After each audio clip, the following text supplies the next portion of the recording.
show you how the code in bubble sorting technique works. Now here's the code. Now in this code I've decided to use C++ programming language, and we have so many programming language that you can use to implement this technique, but in my case I decided to go for C++.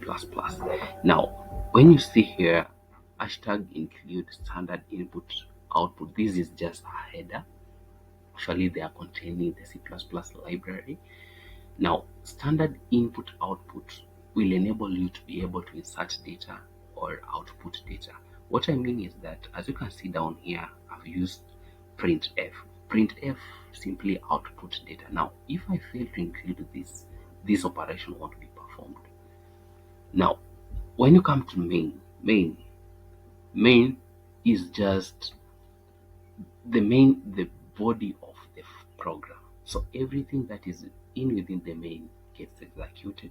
Now inside the main I have got an array which has how many element? 1, 2, 3, 4, 5, 6, 7 element, and length is just a variable which has the number of element, the length of this particular variable, array.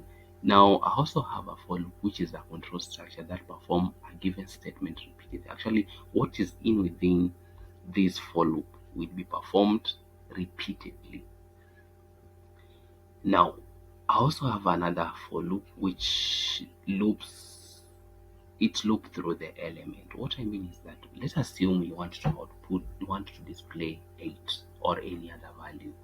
So now that these values are contained in this particular array, you use the name of the array and the index of that particular element to output it. Let's assume I want to output 11. So by default, the index number of 8 is 0, 1 is 1, 5 is 2, 6 is 3, 11 is 4. So if I want to output 11, I must use the name of that particular array and the index. I insert 4 here for 11 to be displayed. So when you come here, as you can see, this is the name of this is an array, the name of the array, and j has been initialized to 0. So meaning the content which is inside here is 8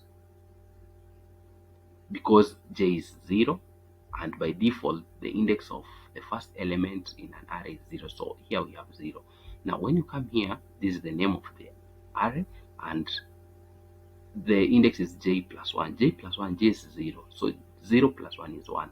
So it means the index which is here is 1, but the default index here is 0, then 1. So it means the value which is contained here is 1. So it is like you're trying to compare 8 and 1.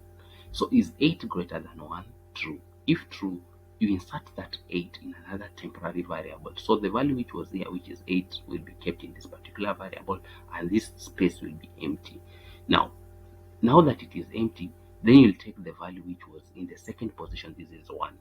1 is here. You insert it in where 8 was. You see?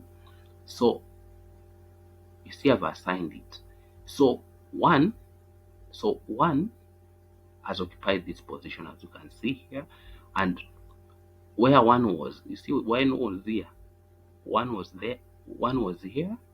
So where 1 was, you insert the content of temp which is 8.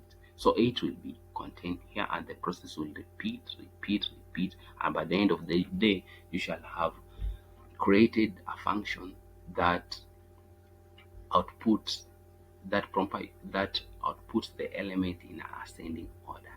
Thank you.